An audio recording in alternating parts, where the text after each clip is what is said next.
we lost our lab yesterday we were scheduled to have lab. So I'm going to kind of go, I don't want to go too much farther ahead. I'm going to go over the lab assignment that I was going to assign yesterday and talk about how you're going to do it next week. Because if I go farther into the instruction set and more into detail without you having some time to play with the processor, it's not going to work. So it really, we needed to have done the lab today for me to move ahead. So instead of moving ahead, I'm just going to kind of go over the lab assignment I was going to assign yesterday and go over the briefing, and then next weekend or next Monday, you just jump in there and do it. And I don't have to go through the same briefing again. So it's a fairly long lab and I'll post it. Matter of fact, I'll post it as soon as I finish class here today on Facebook. Okay. Let me first off view. Let me get the page width. Print out. Zoom. Page width. Okay. Right there. Basically, the lab is just a simple adder and multiplier. So we've done some of that in my demonstrations, but I want you to kind of go through that there. So the basic lab is started. First part of it's really done for you, and that's going through and doing a 8-bit adder right there. And all you're going to do, and I didn't bring a board with me, so I'm not going to go through and demonstrate it. But you're basically going to go through and you're going to add two 8-bit numbers. And that's fairly easily done. I'm going to just go ahead and do it on one note.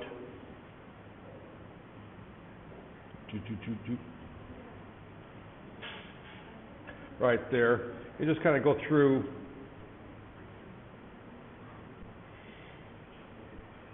Actually, before I do that, let me look at here. Let me look at it here. First off, this is the first part right here, and really all we're doing here is, well, this actually stops at this point here because right there, we're going to do the add right there, and all we're going to basically do in our add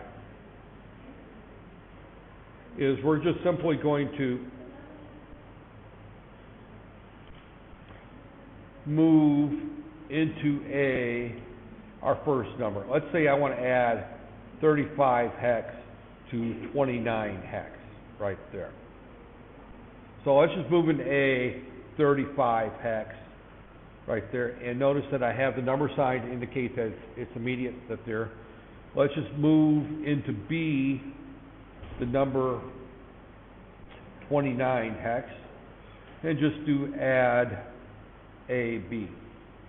And then we can do a move to R0A in order to store the result in R0. So it's a relatively straightforward 8-bit add is all we're going to do right there. And again, you'll go through the syntax next week in the lab. I just want to kind of go through the logic of what we're going to do right there.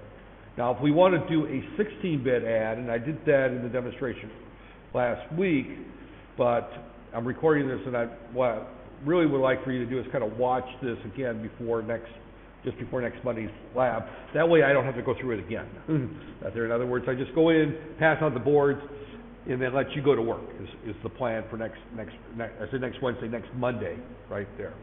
So, and I know we do this in two different groups. So if we want to do a 16-bit add, right there, we have to do two 8-bit adds, right there. So in the assignment, and let me look at the assignment real quick and see how it's worded. We're going to use the 8-bit there, and actually I don't have the full code there, but I gave you what the code is. Use with 16-bit adds, the answer could be a 17-bit number, and I give you what the numbers are, and store the answer highest bit to lowest bit in R0 through R1 right there. So what we're going to basically do here is we're going to add these numbers together right there, right here. And let me just kind of go through the syntax. I'm going to copy that into OneNote and kind of go through the syntax of how you would do that there. So Let me just start a new page right here. Right there. And right there. So again, what we're going to add here, and I'm going to, first off, let's move, these are the numbers we're going to add right here. Right there. And we could just go ahead and just define them. And those are done in the code here. We've got right here. Let me just copy that and talk about that right there. First, right here, is that what we're saying here is num1. This is number 1 right here. And that's this number, and that doesn't match these numbers here. Oh, okay, these are 2 different examples here, right there, which is fine because I changed it around right there. So what we're saying here is that we're calling this num1 here on the top, num1, and this num2 right here. And this bit here is 1, 1, this is 1, 2, this is 2, 2, 2, 1 right there. So in other words, the example in the lab write-up is different than the one I gave at the top right there, which is perfectly fine. What we're doing is these are equates that just simply tell the compiler to use, whenever I say num11, to use 0x57 right there. We can do it that way, or we can do it the other way that there. I'm going to skip that there. Let me just not use this right here. Let me just go through this example here. Right there. And what we said is we wanted to store this in R2, R1, R0 right there. That's where we want to store the results right there. So we're going to move into A, the number, and we're going to do our first number here first, which is A7. Right there. We're going to move into B, the number 7, 8. Right there. 7, 8. We're going to simply add those 2 together. Add A, B. And we're going to move to R.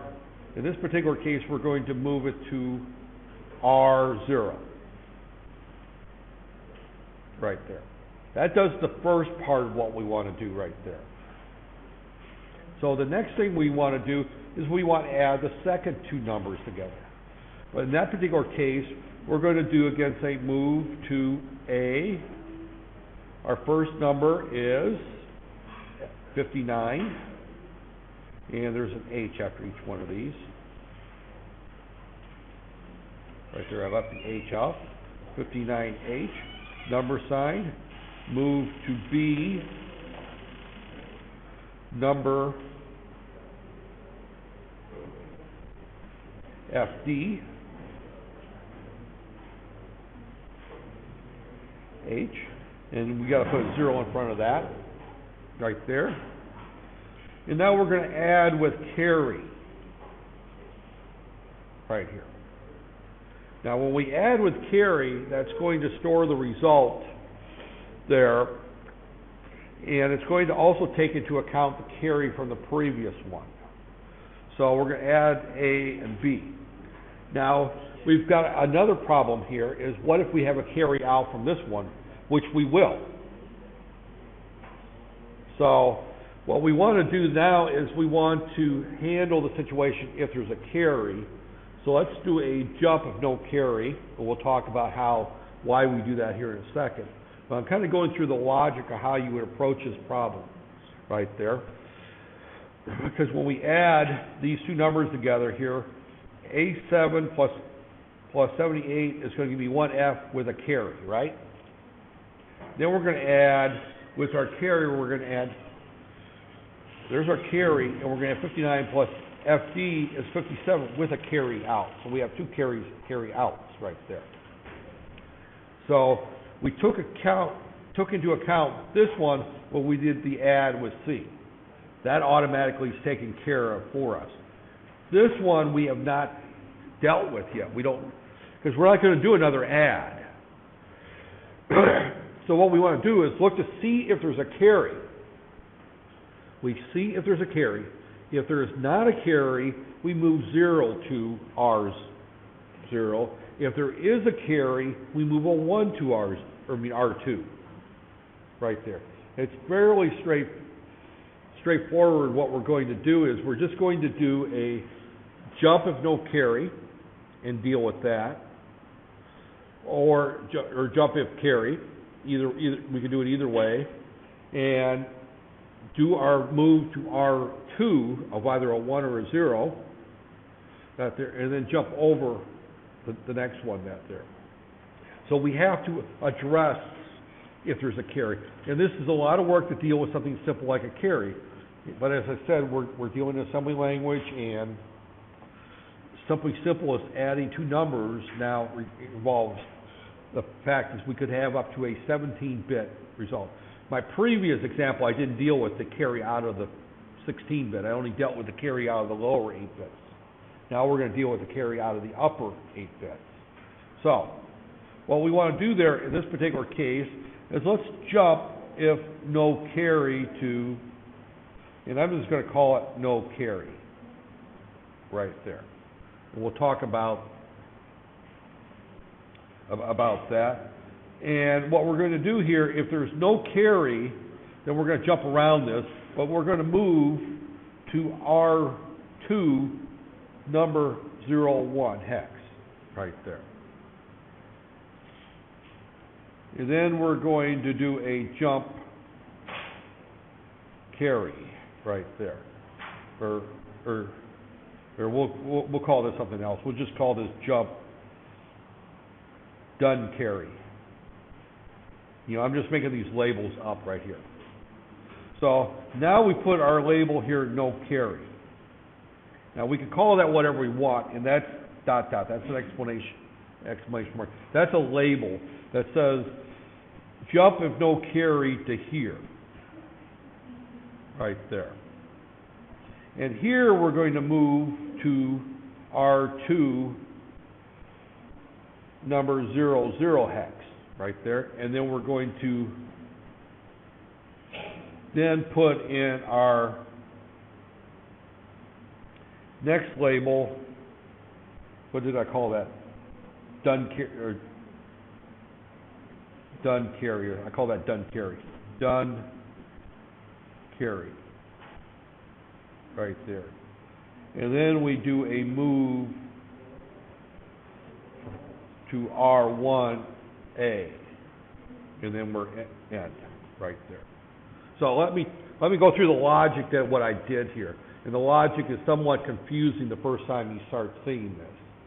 But it's one of those things that if you're going to become a programmer, you have to start thinking like a processor, unfortunately, and that's different than thinking like a college student sometimes. It's different than thinking like a friend or a daughter or something else. You start thinking like a machine, which is not always a good thing. But what you're doing here and going through this logic of this code right here is the first, that part is easy. Come on in that there. You'll probably have to watch the recording before the lab there. So this part is easy. That's just doing an 8-bit add, right? We did that, you know, I demonstrated that last time. All we're doing is just adding two numbers. Then we're going to turn right around and we're going to add two more numbers right there. Same way. Difference here is we add with the carry. In other words, we take into effect that there's a carry out from the lower 8 bits to the upper 8 bits. If there's no carry out of the lower 8 bits, the add C does nothing at all. It just simply adds the two numbers and doesn't do the carry right there. Now, after we do this here, the carry flag is set if there's a carry out from the upper 8 bits. Bits right there. In other words, if we go back and we add these two numbers here, if we're going to add to 59 to FD, there's definitely a carry out, right? There's definitely going to be a carry out. So if there's a carry out from the upper 8 bits right there, it's not going to do the jump no carry. So the jump no carry will only jump if there is not a carry right there. So if there is a carry, it will skip that jump command and it will move 0, 1 into R2, which is what the assignment said to do right there. The assignment said that R2 is supposed to contain our carry out if there's a carry out of the upper 8 bits. So we move a 0, 1 into that. If there's not a carry, if there is not a carry out of the upper 8 bits, we will jump here to no carry where we move 0, 0 to R2. Now after we move the R1 to R2, we have to jump over that there. So we have to play kind of a little bit of leapfrog here, right there. So if there is no carry right here, we jump to here. But then after we do this, we have to jump around that statement right there. So we have to decide whether or not there's a carry. Now in C, you would just simply do if carry equals 0,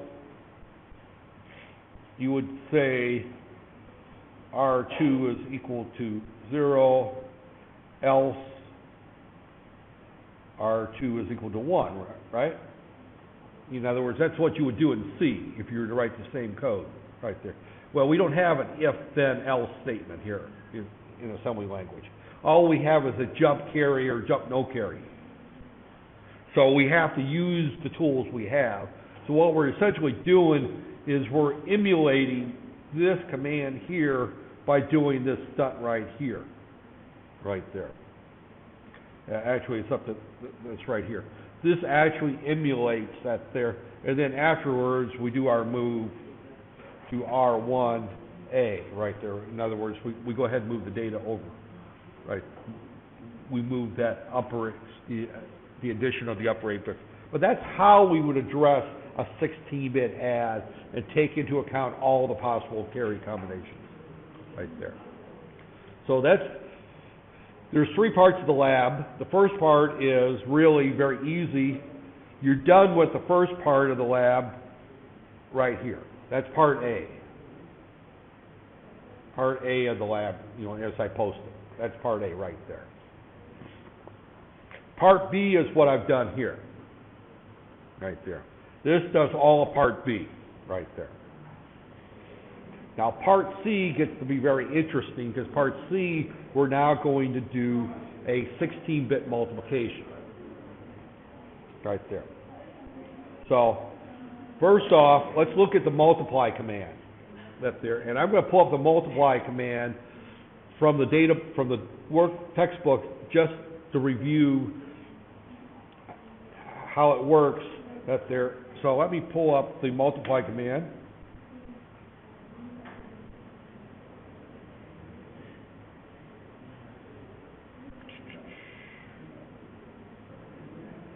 And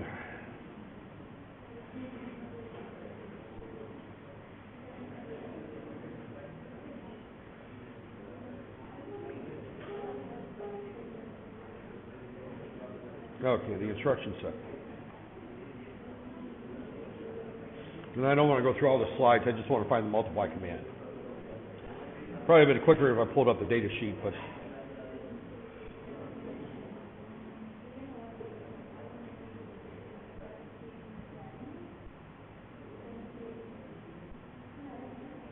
Yep.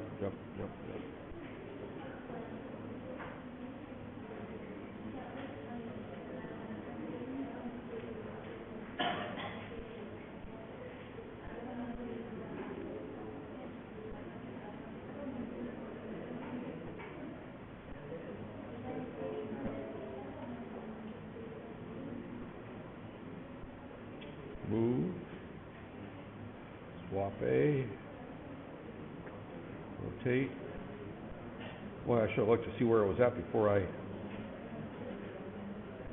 Okay, it should be. All right, here we go. This is the multiply command. Right there. and I just want to, that's there, it multiplies A and B. So the numbers we want to multiply must be in A and B. The result of a 8-bit multiplication is always 16 bits, right there. So if we want to multiply that there, the low order goes to the accumulator, the high order goes to the B register. That there. If the result is greater than 255, the overflow flag, that's there. We will not deal with overflows here. We'll just deal with the fact that we're going to, that's there. And actually, if you multiply FF times FF, your result should not be greater than the overflow. Oh, that's there. You know, you should not get the overflow. That's there. Your product will be not greater than 16 bits. It cannot be. It can be greater than FF, which means that there's something in the B register. Well, we won't worry about that. So that there. So when we look at how we're going to do a 8-bit multiplication, we can do that fairly easy, right there. So if we want to do an 8-bit multiplication,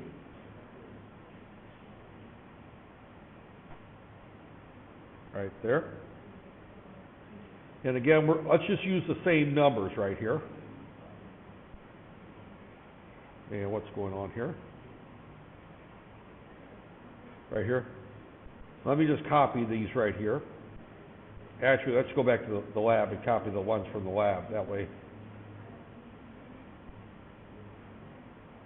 Right here. Let's just copy this right here. Right here. Right there. And the reason I'm copying the lab ones is simply because right there. Okay. So what we're going to multiply here are these two here.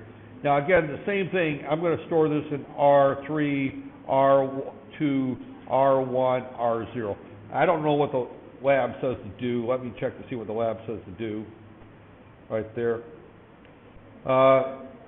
Store the answer highest byte in registers R3 to R. Okay, it says to do the opposite.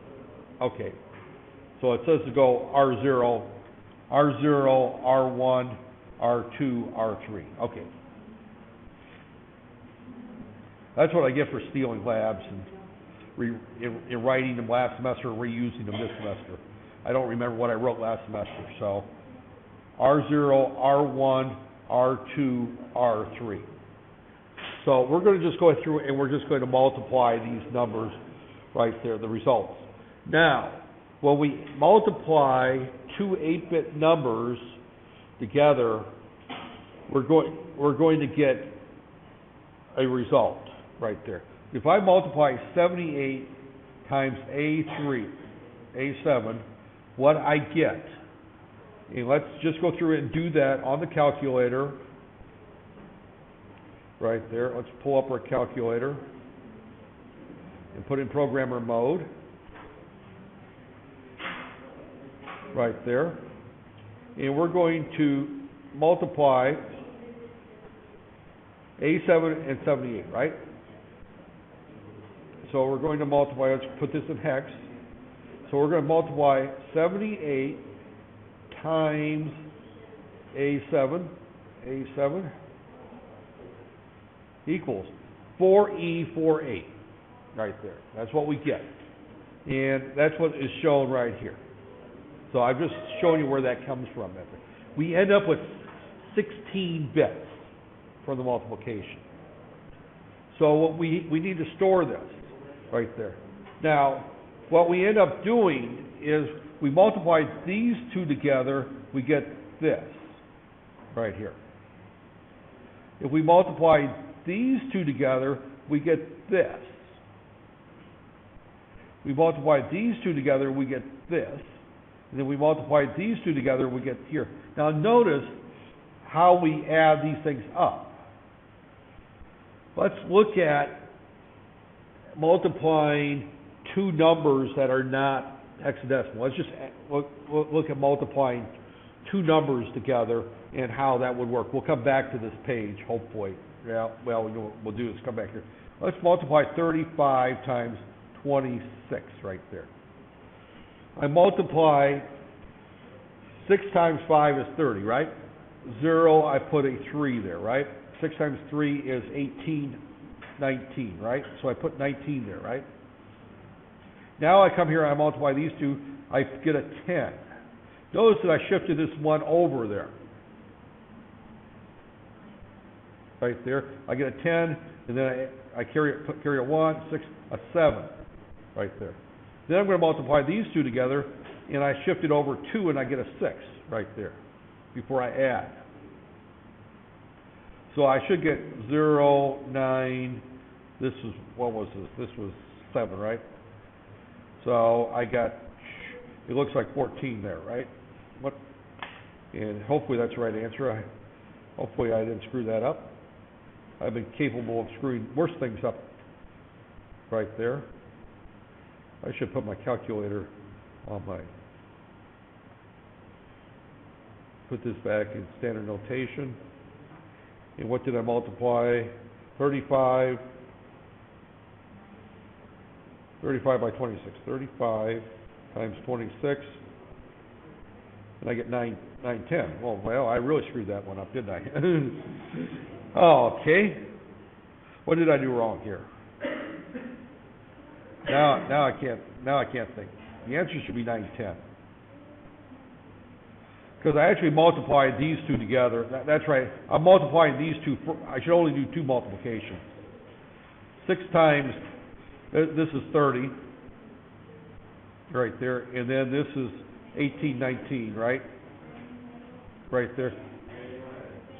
Oh, what am I doing? Oh, this is not Monday morning. This is Tuesday morning. But yesterday was a day off, so it's like a Monday morning. It's like a Monday morning. Right there. Okay. 2 times 6 is 30. 2 times 3 is 6 plus, so that's 9, right? 21. 21. Oh, man. This is worse than a Monday morning. Only 1 cup of coffee, too. Okay. And this is going to give me 70 right there. So there's my 210. There's my 910. Okay, now we got the right answer. But notice when I did the second multiplication, I moved that in. Right there. That's the key thing I was looking at, is that we're doing the same thing here. When I multiply this times this, I move that in 8 digits right there. When I move this one times this, I move it in 8 bits over there. When I multiply these two, I move it in 16 bits right there. Each digit's 4 bits there. So what we're doing is when we do our addition, we have to shift it the same as when we multiply this one here times these two. 6 times 35, we wrote our 210 here. And then we wrote our 2 times 35, we wrote our 70, and we shifted it in 1 digit right there. That's the key thing that we're trying to show here, is that we're shifting this in before we do the addition. If I put another number here, it would be shifted over to here, right there. So every time I have another set of digits here, if I had another one here, it would be shifted to here. So when we look at this here, we're doing our shifting here. Because we can only multiply 8 bits at a time. So when we add those, we're going to have to add them. Now the easiest thing, in my opinion, is to store our results in R3, R2, R1, and R0 as we go along and do the addition as we go along. But this problem can be done multiple ways. But regardless, we need to keep track of these 2 digits here. Right there. Because that's the result of the first multiplication. Then we need to keep track of these 2 digits here. That's the second multiplication. This is the third multiplication. This is the fourth multiplication. To multiply 2 16-bit numbers, you have to do 4 8-bit multiplications. To add 2 16-bit numbers, we have to do two additions. We have to add the lower 8 bits, and then we have to add the upper 8 bits. And then we have to take into account the carries. But if we do multiplies, the result of every multiply is 16 bits, and we have to multiply 8 bits at a time. So just as if when we multiply the number 35 times 29, we do essentially one multiply, then another multiply, right there. I multiply, what was it I added? I kept screwing up here. When I multiply 35 times 26, what I didn't show is I could take 35 times 6, that's 30, right? Yeah, 30. So I could write 30 here, right there. And then I can take 3 times 6 and write 18 here, right there. I can take 2 times 10 and write 10 here. And I can take 2 times 6 and write a 6 here, right there. Right there. Right there, excuse me. Right there. Because I'm shifting in here one space, and then I'm shifting 2 spaces there. So that's really what I was trying to do. And I was starting to multiply like I normally did. That's why I got myself messed up. Right there. That there. So this is what I was trying to do right here. Is if I take 26 there, I'm doing 4 multiplications. The first multiplication I put here. The second multiplication I put here. The third multiplication I put here. The fourth multiplication I put here. Now it just so happens that 2 times 6 doesn't give me 2 digits. It only gives me 1 digit. So I don't have anything here. But if I did that same problem and I did 7, 6, 2, 4, for example, doing the same problem the way that I'm doing it here, 4 times 2 is 8, right? So I write 0, 8 there. 4 times 7 is 28, right?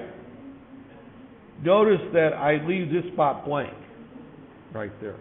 6 times 2 is 12. I leave that spot blank.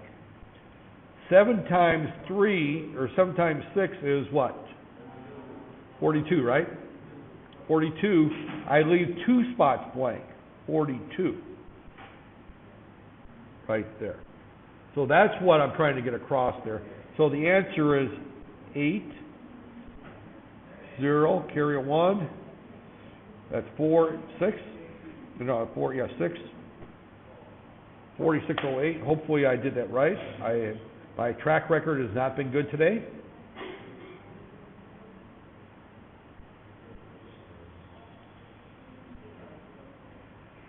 Uh, 72 times 64. 72 times 64 equals, there's our 4608. Okay, I did it right this time. So the Monday morning curse is done, hopefully. Okay, but you can see what I'm trying to get across here with the shifting that's there. So, and we have to, that there. And remember, as I said, the program and assembly language, you have to start thinking at the lowest level. How do you multiply 2 numbers that there? You don't think about that shifting. You do it so automatic that you mess it up when you try to show how to do it the first time up there. But now we need to do that. So we need to, so we've got our 2 numbers. So we need to store all these intermediate numbers someplace right there. I mean, we have to keep track of them.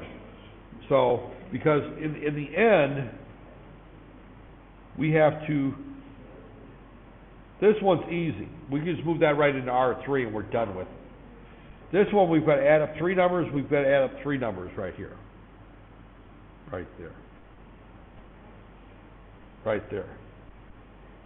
So, if we move them into R2, then we need to keep in mind that we need to add that to whatever that there, and also keep in mind that going back at the end of the multiplication, the upper 8 bits are where? They're in B, right? The low order is in A, the upper 8 bits are in B. You can see why I'm spending an hour just going through this particular program, because it is relatively tedious. So, let's kind of go through how we would logically handle that there. Right there. Copy.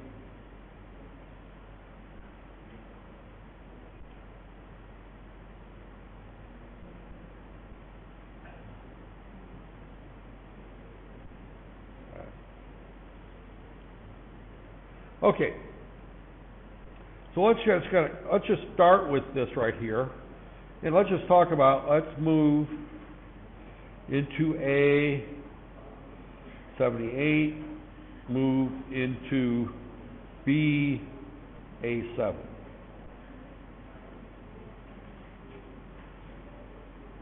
Right there. So we're going to do that, and we're going to do a multiply AB, right? That's our command, multiply AB. Now, at that particular point, whatever is in A, we should just move to R3. Remember, we're storing, no, this is R0, R1, R2, R3, right? That's where our result is. So we've already got the result for R3. So let's just go ahead and move to R3A, right there. Let's go ahead and move to R2B. We'll just store that for now, the upper 8 bits. Right there. Because we're going to want to add that to the lower 8 bits after our next move right there.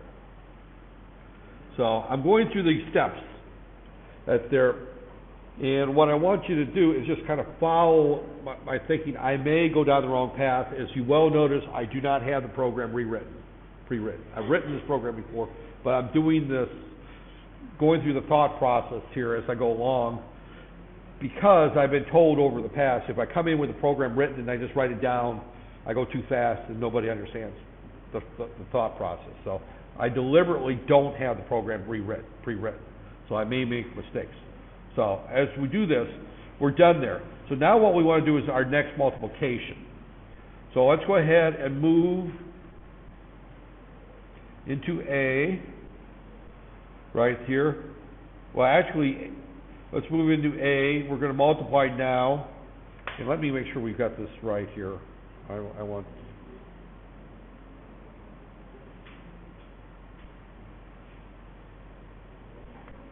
want to multiply 78 times 59. 78.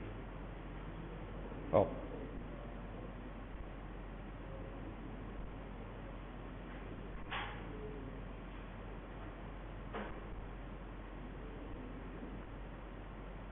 That's our 29B8. I want to make sure I'm doing in that order right there. So I'm now multiply 78 times 59 right there. So I want to move 78 back into A,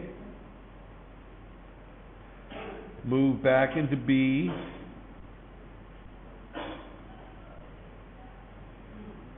(59) H right there. Now let's do our multiply. Yeah, multiply AB right there. So we're going to go ahead and multiply AB. Now, AB is going to contain 29B8. Let's just go ahead and move the 29 to R1 for right now. We need to store it someplace. Let's move it to R there, and then we're going to go through and we're going to move, and that's in B, right? Right? That's in B. So let's just move to R. And I said I was going to move that to R1, right? B. Now, what we want to do now is we want to, R2 contains our 4E, right? R3 we want to leave alone. R3's got our answer. But we want to add R3 to B8. This is in A. right now, right? So can we just move R2 to A, add R2 to A and then store that back into R2? So if I add to A R2, that's going to add in, because R2 B contained R29. We just stored that in R1 and forgot about it for now.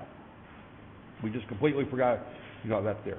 The result of our add or multiply, this is in A, this is in B, right there. We moved this to R1, that there. This we need to add to our previous add, which is we stored in R2. So I'm just going to add R2 to A, right there, and move A back to R2.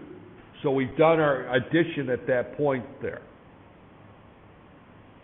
This is kind of a tedious process, but you have to go through and look at the simplest way of storing this here, up there, and use where the result of the multiplication is. You need to know that. That's why understanding the inner workings of the processor is important at this point, up there. Because on Monday, you're going to go through this, you're going to code this, and you're going to be asked a single step through this and see how these are added up together at this point, and see whether we get the right result. I don't necessarily expect you to understand it completely today. Monday, after you do it, then hopefully you understand it. So now we're ready to do our next multiplication, because we multiplied these two together, right? And then we multiplied these two together, right? So right now, our 48 is in R3, and the sum of 4F and B8 is in R2. We haven't done this one yet. Or we haven't, because this is the result of FD times A7. We haven't multiplied those two together. So now we're going to move into A, and that's going to be FD. FD hex. Move into B, A7.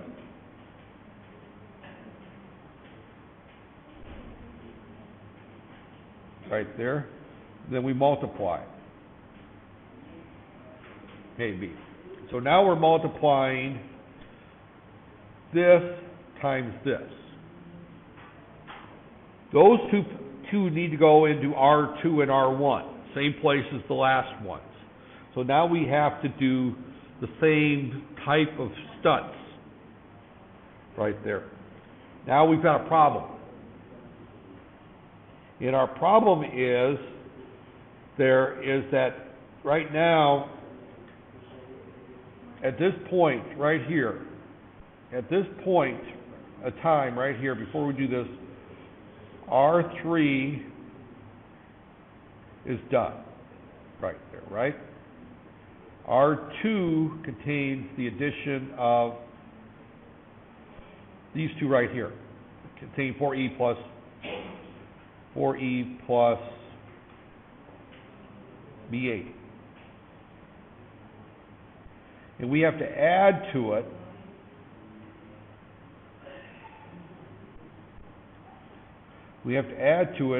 what's now in A, right?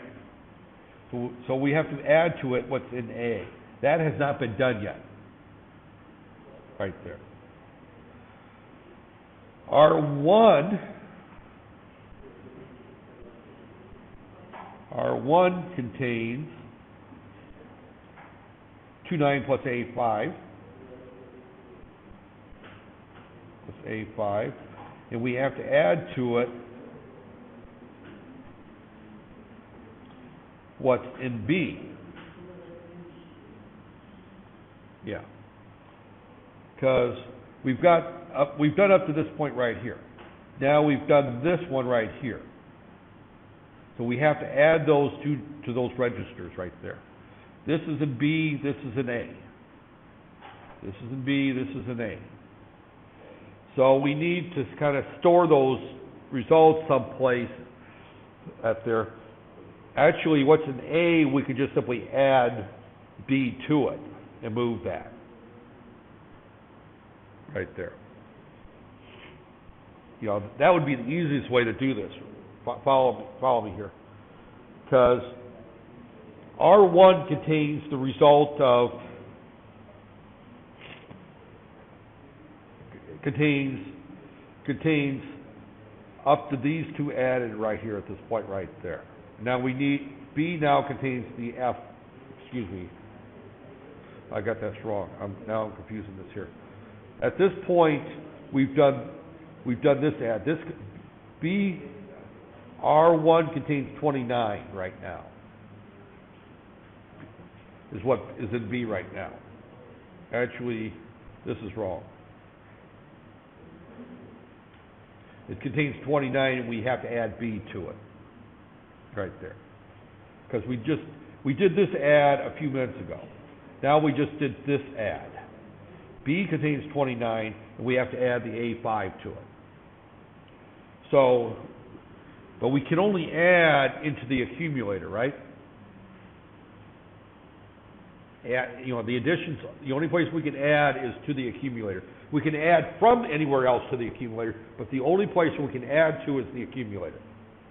So let's take care of this right here. A contains our 0B, so let's add R2 to A first, and then move that back to R2. So let's, because A contains our lower 8 bits, let's go ahead and deal with A first. So all we're going to do after our multiply, let's add to A R2 and then move back to R2A, right there. Because R2 already contains 4E plus whatever that is right there. And we want to add A to it. So let's just go ahead and add R2 to A and then move A back to R2. Now we got to deal with B. Well, we need to be, you know, B contains at this point A5 after this multiplication. B contains A5. And we want to add it to 29. Now 29 is already in R1. So we can do the same thing, only we just simply move to A, B, add to A, R1, and move back to R1A, right there. This is where I totally expect people to be confused. And I'm not being disappointed, am I? You're confused with what I did there at that point. But let's look at what's happening here, and this is where having the board would come in handy, right there. Before I got to this line right here, at this point, A, B, that contains A5, 0B. A5, 0B, right? That's the result of the multiplication. The 0B has to be added to R2, right? So all I did to do that is I just added to A R2 and moved that back right there. That took care of the 0B. It's been added there. Now B right there, excuse me, that takes care of A right there. That took care of A. Now B contains our A5, and that needs to be added to R1. I can't add to B. I can only add to A. So in order to do that, I have to move B over to A, then add to that number whatever's in R1, and then move it back to that there. I have this additional step where I have to move B over to A in order to do the addition. Right there. We're almost done with this. That's there. So, and again, once it's all done, what I'm going to do is something I normally don't do, is I'm going to print that page to a PDF and post that on the Facebook so that you don't have to go through the video. That's there. So, that's there. Simply, now, at this point,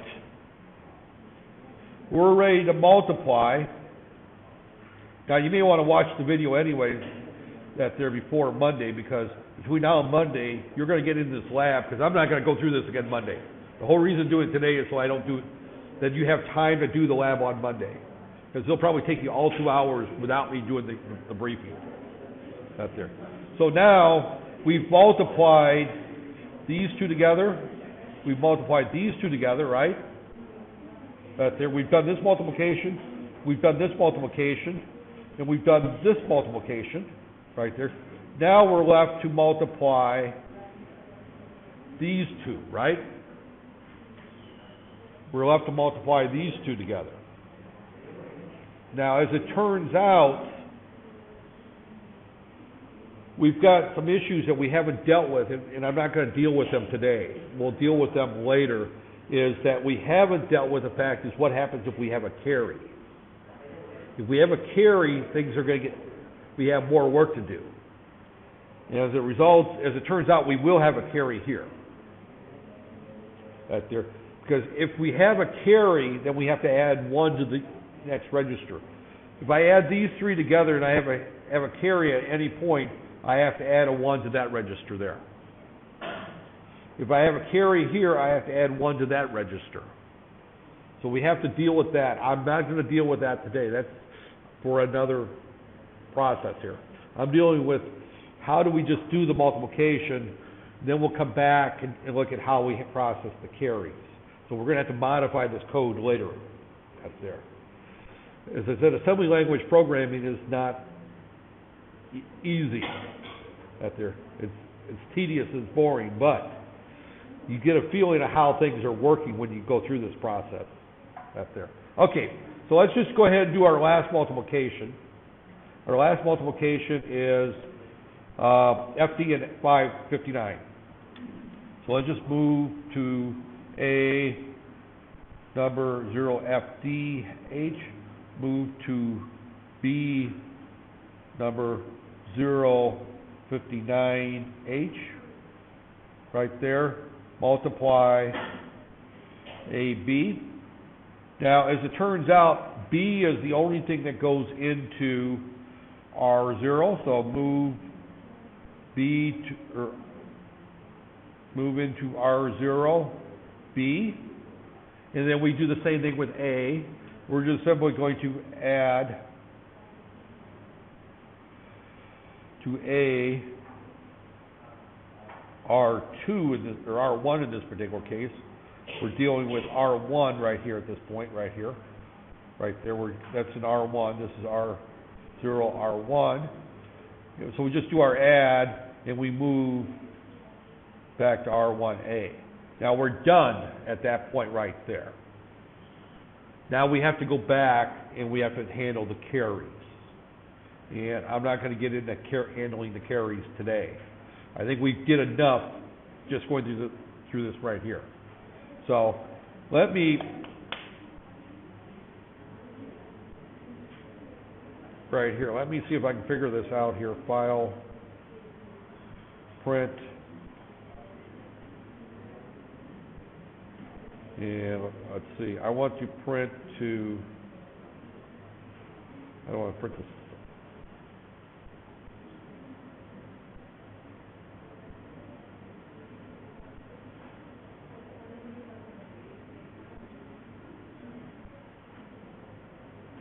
You know what I'm going to do?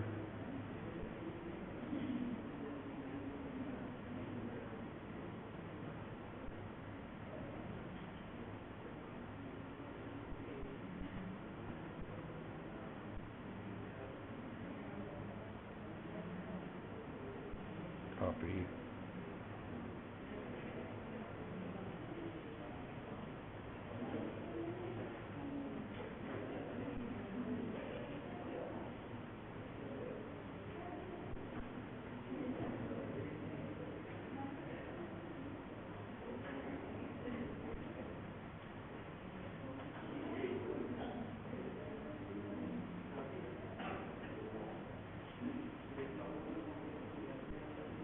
What in the world did I do there?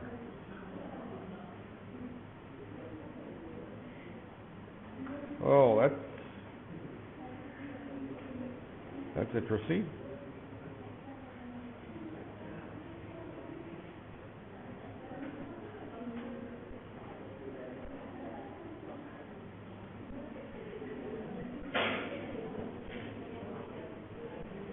I don't know, that character.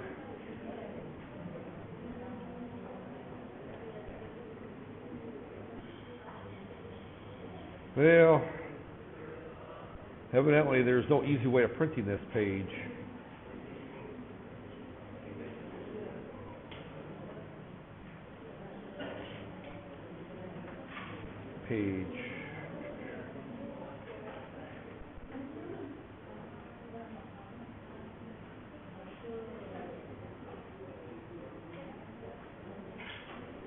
You know, if I tell it it's legal size paper,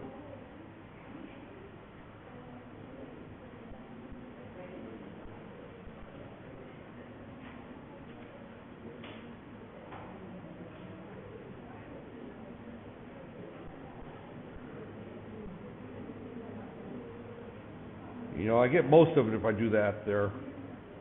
File, save as.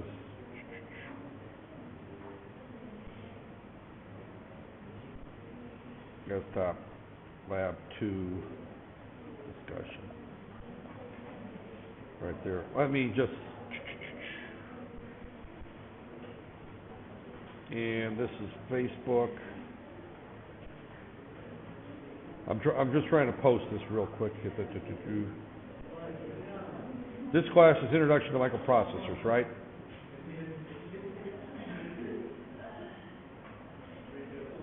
Okay. Discussion. And add file.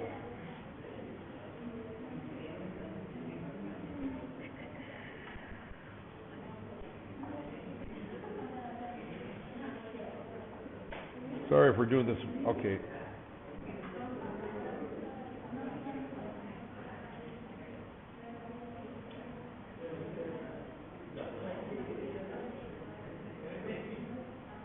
Post. All right. Okay. I posted that. Hopefully you can. It's there. I don't know how readable it's going to be. Right there. Okay. I'm going to stop here at this point right there. I know I did not cover the entire. This is a short class.